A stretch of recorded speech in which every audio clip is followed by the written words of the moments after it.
Start. जहां देश में आन बान शान है, वहीं हिंद टीवी न्यूज के लिए जनता को एक पैगाम है।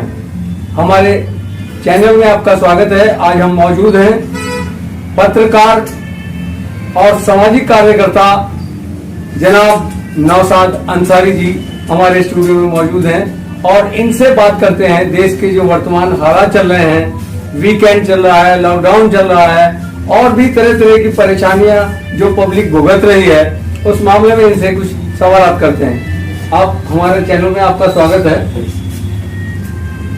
जी। आप पत्रकार भी हैं और सामाजिक कार्यकर्ता भी हैं। उसके साथ साथ देश में जो ये तरह तरह की परेशानियां ऐसी चल रही हैं जिसे गरीब जनता भुगत रही है, अमीर जनता और नेताओं का तो कोई मतलब ही नहीं। आखिर ये सरकार, ऐसे जो सरकार में मिले हैं, जिंदगी में कभी आपने सोचा या समझा था कि ऐसी स्थिति आ जाएगी? नहीं, स्थिति क्या है, स्थिति क्रिएट की जा रही है। स्थिति देने के किसी को रामबाण मिल गया कि जीतने का एक जरिया है।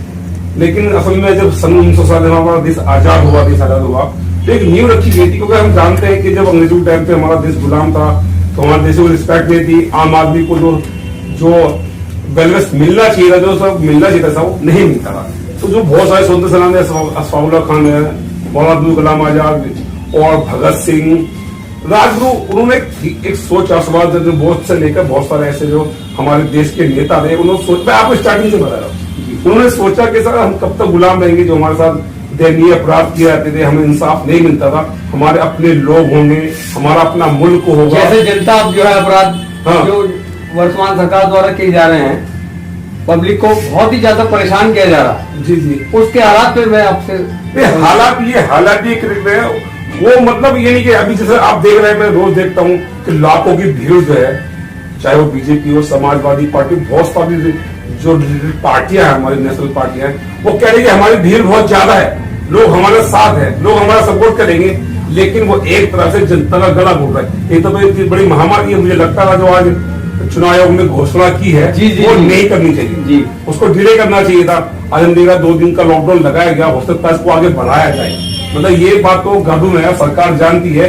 ऐसा पहले भी हुआ। हाँ, झूठ बोला गया है। मोदी जी ने कहा कि एक दिन स्वेच्छा से हम चाहते हैं जनता हमारे लिए बंद रखे, उसको बाद बंद ही कर दिया गया। अच्छा बात, अब लॉकडाउन की कर रहे हैं, ये जो कोरोना है जो लगभग 160 करीब देशों में अभी भी है, लेकिन जितना बुरा बर्ताव हमारे देश में हुआ, हमने देखा कि लोग 100-200 किलोमीटर पैदल चलते जा रहे हैं और सरकार ने, पुलिस ने उन बजाय उनको पानी पिलाने के, उनको संवेदना देने के, उनको हथियार तोड़ी जी, उनकी सहायता करने के बजाय उनके साथ मारपटाई की। हाँ, लेकिन मैं आपको बता दूं जी जेके साहब, सच ये है कि 160 देशों में ये कोरोना फैला, ठीक है ना, सबके सामने प्रॉब्लम थी, लेकिन उन्होंने अपने साथ अच्छा, अपने जो नागरिक के साथ अच्छा बता गया। लेकिन हमारी सरकार ने हमारी हड्डियां वो तोड़ी। आपने देखा होगा कि लगभग 100 किलोमीटर दूर चलने के बाद एक उसका बच्चा जो था वो मर गया, उसको गांव पहुंचना था। इसको कोई सारी वीडियोस भी बनी है। जब उन्होंने पुलिस ने रोका तो उन्होंने कहा कि हम रुक जाएंगे, सरकार मत जाने दीजिए, कि आपका बच्चा जब उसको बच्चे को देखा गया तो देर थी, बच्चा दूध से मर चुका था। ये कितना, मैं कहता हूँ ये बहुत दुर्भाग्यपूर्ण है। और जो सरकारें हैं वो जितनी गवर्नमेंट साहब में डूब के मर जाए तो भी जनता का दुर्भाग्यपूर्ण है। और एक समय ऐसा है, एक बच्चा अपनी मरी माँ के साथ कैसे खेला हम देख रहे हैं, यानी कि उस बच्चे को पता ही नहीं, उस बच्चे को पता ही नहीं कि उसकी माँ का जो पे पड़ी हुई थी और वो चादर उड़ा के अपनी माँ के पास हो गया, जबकि उसकी माँ एक्सपायर। हाँ, वही मैं कहता हूँ साहब, मतलब कि यानी कि वो बच्चा तो बच्चा है, मासूम है, वो 3-4 साल का बच्चा। वो वीडियो देखी है कि 3-4 साल का बच्चा था। मतलब ये कितना दुर्भाग्यपूर्ण है। मैं अगर इसकी भर्सना अपने शब्दों में करना चाहूं तो मेरे शब्द मेरी जो है जबान से नहीं निकल रहा है। मतलब कितना दुर्भाग्यपूर्ण है। जैसे मैं आपको बताना चाह रहा था सर कि और भी 160 देशों में कोरोना आया। ब्राजील में तो, पर इटली में तो इतनी बुरी हालत थी कि सड़कों पे घासें दिखी, लेकिन इतना बुरा बर्ताव किसी भी देश में नहीं हुआ। जैसे आपको बता, 200 एक लड़की थी, वो 800 किलोमीटर साइकिल चला के अपने बाप को घर लेके पहुंची। कितना दुर्भाग्यपूर्ण है।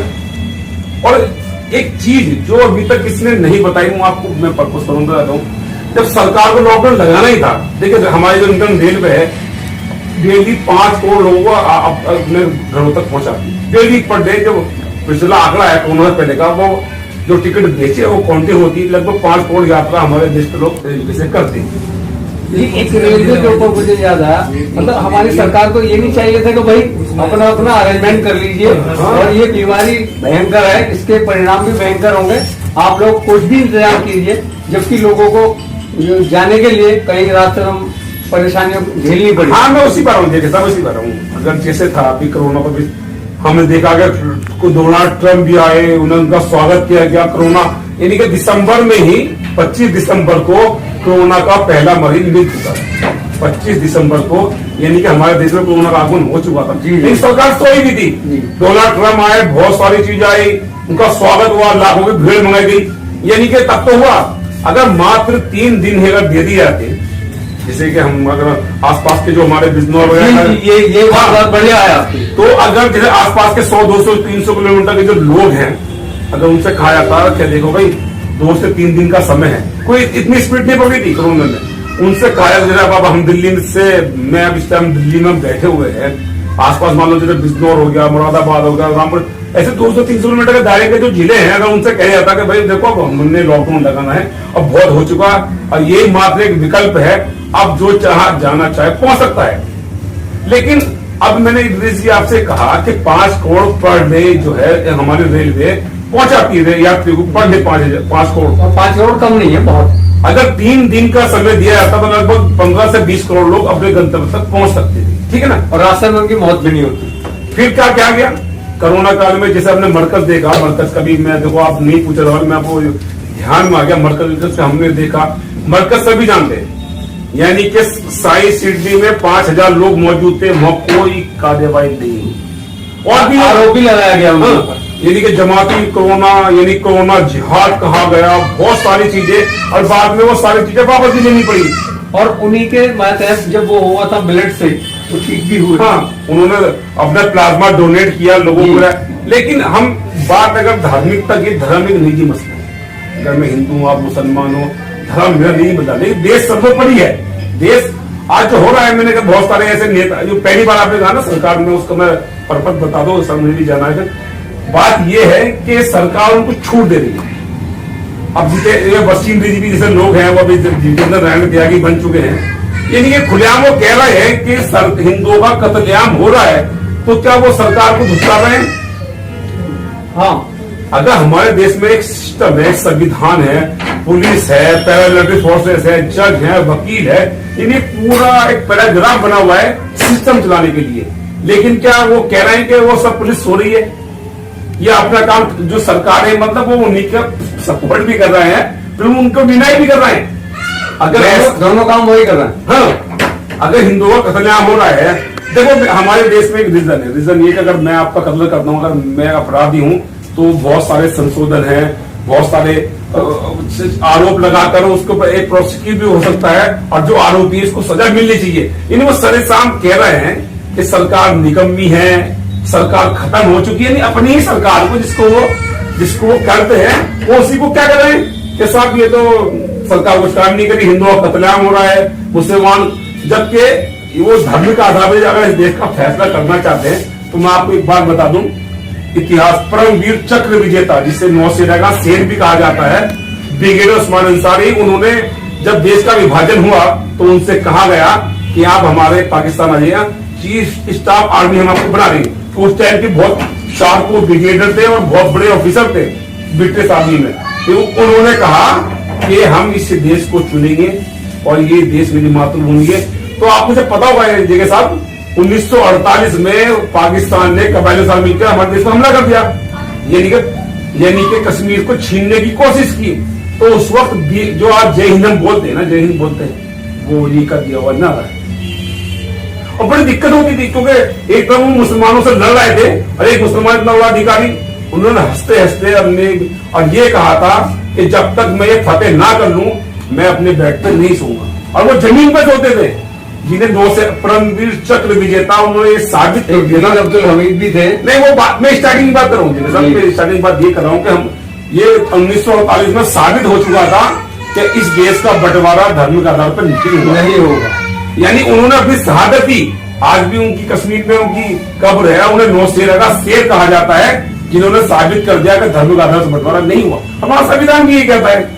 हमारी जो सरकार है, हमारी सरकार है, हिंदू मुस्लिम के मामले में जहां तहां चर्चाएं होती रहती हैं कि ये मुस्लिम विरोधी, कोई बताता है कोई नहीं बताता, मैं ये नहीं कहता कि कौन कहता, लेकिन इस मामले में क्यों हमारी सरकार जोर नहीं दे रही कि ये मामला ऐसे नहीं, मिलजुल के ही रहना चाहिए। देखो, मिलजुल के रहना है, कोई विकल्प भी नहीं है। आज हमारे मुस्लिमाबाद का एरिया है, सभी धर्मों के लोग बड़े प्यार से रहते हैं, रहने ही।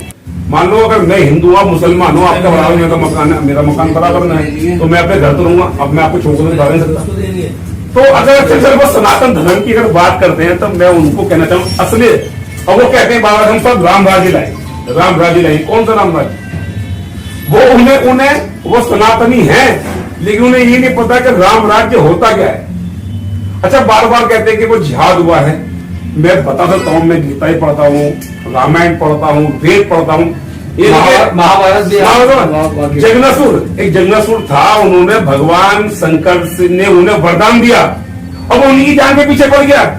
वरदान भगवान शंकर से मांगने के बाद वो ब्रह्मा के पास पहुंचे। क्या ये तो तुमने वरदान दिया, इन्हें मेरी भक्ति की मैंने वरदान दिया। अरे यानी कि स्वयं शंकर भगवान के प्राण ही दुखी होगा, मतलब वो हृदय के चक्कर में रहा जगनासुर। तो फिर क्या उन्होंने ब्रह्मा जी ने उनका वध किया। बात है।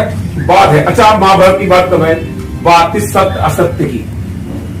यानी बात सत्य और असत्य की थी जब पांडवों को कौरवों ने धोखे से उनका इंद्रप्रस्थ छीन लिया, ठीक है ना, धोखे से हुआ था। तो फिर बात विचार को परिवार तो एक ही था। अब मैं उनसे अगर सवाल करूं, आपके द्वारा सवाल करूं, उस टाइम कितने मुसलमान थे सर? तो ये तो कुछ परसेंट होंगे। नहीं, वो उस युद्ध में कितने मुसलमानों ने पार्टिसिपेट किया? क्या होगा? आपने अगर आप इतने बड़े, आपने महाभारत देखी होगी, क्या उसमें मुसलमान से सब किरदार है? महाभारत में कोई मुसलमान शब्द का नाम आपने सुना कोई? नहीं। तो सारे एक ही परिवार से थे ना, सारे सनातनी थे ना।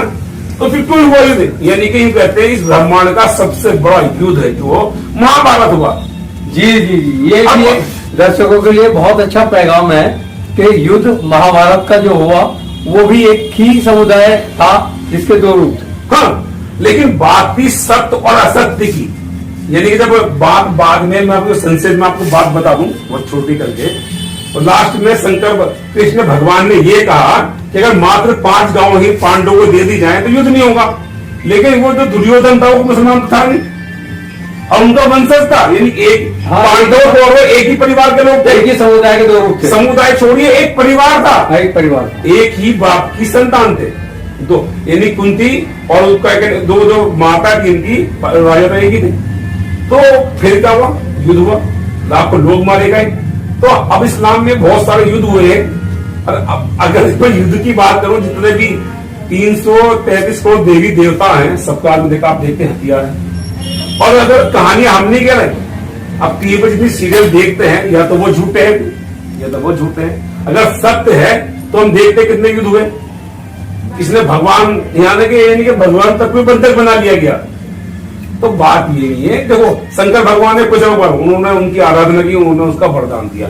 अब बात ये कि उसका कोई दुरुपयोग करता है, कौन सदुपयोग करता है, ये उस पर निर्भर करता है। तो इसका अंत में मैं यही कहना चाहूंगा आपसे कि आपके अंदाज में कि हिंदू मुस्लिम एकता का जो प्रतीक है उसको इस सरकार को समझना चाहिए और इस पर जोर देना चाहिए। देखिए, मैं समझना भी चाहिए, मतलब सरकार के साथ आम जनता भी, आपके भी वंशज है, आने वाली पीढ़ियां भी। मेरे 3 बच्चे हैं, एक 3 साल की लड़की है, लड़का, वो तो कुछ नहीं जानते, देश के बारे में नहीं जानते, किसी चीज के बारे में नहीं जानते। लेकिन वो जब बड़े होंगे, और जब वो, अभी मैंने इस बात में ट्वीट याद आ गया, हरभजन सिंह ने ट्वीट किया था एक ट्विटर पर कि 50 लाख की आबादी का देश फुटबॉल का वर्ल्ड कप खेला है और 130 करोड़ की आबादी के हम भारतीय हिंदू मुसलमान खेल रहे हैं। बहुत बात है समझने के लिए। हाँ, ऐसे ही बोलना, यानी कि देखो देखो धर्म एक निजी मसला है, धर्म एक निजी मसला है। अगर मैं हिंदू हूँ, मेरा निजी मसला है, मैं क्या आप मुसलमान हो, लेकिन देश सर्वोपरि है। देश है तो हमें, अगर देश नहीं होगा तो हम भी नहीं होंगे। और क्या एक शिक्षा का जो मंदिर है, अब वो तो सबके लिए है। अब वो लोग आपस में, एक छात्र जो देश का भविष्य है, हमारे जो विद्यार्थी हैं आज वो भी आमने सामने। मैंने भी मध्य प्रदेश का एक देखा, मैं न्यूज देख रहा था न्यूज पोर्टल पे, यानी कि अगर मुसलमान है लड़की है, वो हिजाब पहन कर रही है, तो वो सत्ता जो है ना भगवाधारी, वो कह रहा है कि साहब विरोध है। अबे तुम्हें उनसे क्या लेना, तो उनका क्या देखना चाहते हो तुम? कोई लड़की है अगर अपना चेहरा दिखाना नहीं चाह रही, वो अब शालीनता में, तो तुम्हें क्या प्रॉब्लम है? तो उसके खिलाफ एक विरोध प्रदर्शन हुआ मध्य प्रदेश में कि साहब ये हिजाब जो है अलाउ मत करो, अलाउ करो, मतलब हटाना चाहिए इसको। अब हम आखिरी मोड़ पर आना चाहते हैं। सी बोलिए। हम ये कहना चाहते हैं कि दर्शकों से हो सकता है हमारे विवाद में किसी तरह की कोई वर्ड में गलती भी हो गई हो, उसके लिए हम आपके आभारी हैं। आप हमें अपने सुझाव भी भेज सकते हैं। और मैं आने वाली 26 जनवरी है, उसके लिए देश के लिए क्या ये शुभकामनाएं देना चाहते हैं? देखो मैं शुभकामना ये कि देश सर्वोपरि है, देश के निर्माण में प्रत्येक नागरिक की जिम्मेदारी होनी चाहिए। और जो आज राजनेता है वो भूखे नहीं मरेंगे, जिस तरह से वो लाखों की भीड़ जुटा रहे हैं और देश को कोरोना काल में झोंक रहे हैं, और फिर वही बचाते हैं। आज वही कोरोना काल में झोंक रहे हैं, और जब केसेस बढ़ जाएंगे ना तो वही बचाने के लिए आएंगे। हमने देखा कि कोई भी नेता हमारा देश में, तो लोग सेंसिटिव बहुत ज्यादा है, एग्रेसिव हो, मतलब एग्रेसिव हो। आज हम काफी घूमे मार्केट वगैरह, जी जी, कोई एक बेचारा गरीब जो 10-20 रुपए की डेली आमदनी करता है, उसको भी वहां से हटा दिया गया। ये इन चीजों की तरफ अगर सरकार थोड़ा सा ध्यान दे तो मैं समझता हूं कि गरीबी रेखा वाले जो हैं वो भी इस लॉकडाउन वैकेट को झेल पाएंगे।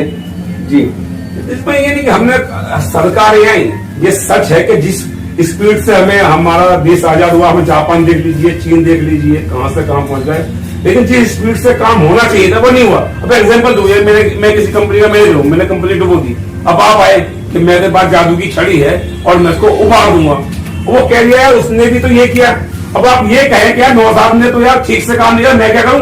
तो फिर आपने तो कहा था आपके पास जादू की छड़ी है, आपने कहा कि आप मुझे मौका दीजिए, मेरे पास जादू की छड़ी है, मैं बिल्कुल सबको C2+ दे देंगे, आमदनी 2021 तक किसानों को डबल कर देंगे। तो फिर वो क्यों आप ये कहिए ना हम झूठे हैं? आप ये कहिए कि हमने जो वादे किए थे वो झूठे थे, हम मक्कार हैं। अब लास्ट में हम आ रहे हैं, जैसे ही चुनाव करीब आते हैं तो देश में हर नेता हर एक अपने मोहल्ले की, कोई सफाई कर्मचारी सफाई में जुट जाता है, कोई किसी तरह के कोई परेशान है पब्लिक उसके में लग जाता है। लेकिन जैसे ही चुनाव जीतते हैं उसके बाद बहुत दिनों तक जनता को शक्ल तक नहीं दिखाते नेता। देखिए साहब, मैं इसमें आपको कोई टिप्पणी है, सच मैं बता दूं, सच ये है कि आज राजनीति व्यवसाय हो चुका है। राजनीति एक जिस हम जुआ खेलते ना, 1 के 100 मिलते हैं, हम जुआ खेलने बैठ गए, हार गए, व्यवसाय हो गया। हाँ, हकीकत में राजनीति का मतलब था लोगों की सेवा करना, लेकिन ये व्यवसाय बन चुका है। तो बस यही दोस्तों, अपना ख्याल रखिएगा, कोरोना काल है, आपको बचाने वाला कोई नहीं आएगा। बस दूरी बनाए रखें और मास्क लगाए रखें, बिल्कुल। और जो जरूरी काम हो तभी बाहर निकलें, वरना जो सरकार के। हमारे चैनल में आपका स्वागत है, कृपया लाइक